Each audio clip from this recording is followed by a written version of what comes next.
Il était dès leur temps que les musulmans récoltent les fruits de son labeur. C'est à partir de là qu'Ahmed accéda à une chaire pour enseigner les hadiths et émettre des fatwas. Mais il ne s'est établi à ce poste qu'après avoir dépassé la quarantaine. Il s'interdisait de le faire avant cela.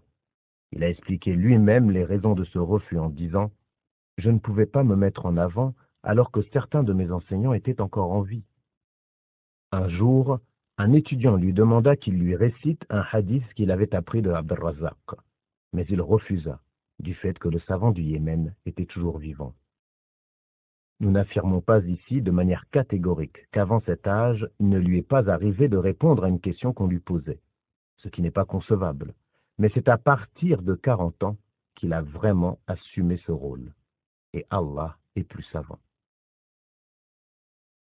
L'imam Ahmed n'a endossé la responsabilité d'enseigner qu'après que sa science, sa piété et son ascétisme se soient répandus malgré lui dans le monde musulman.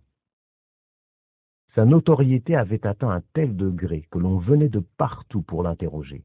Les gens se bousculaient pour le voir. C'est alors contraint qu'il répondit à leurs demandes, ce qui est confirmé lorsque l'on sait le nombre de personnes qui prenaient part à ses assises, nombre qui pouvait atteindre 5000 et parfois plus, dont 500 retranscrivaient ses leçons. Certains parmi ceux qui assistaient au cours d'Ahmed ne venaient pas à lui pour son savoir.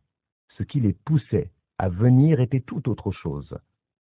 C'était de méditer sur l'homme, sa quiétude, son comportement et ses manières. En effet, plusieurs de ses contemporains ont dit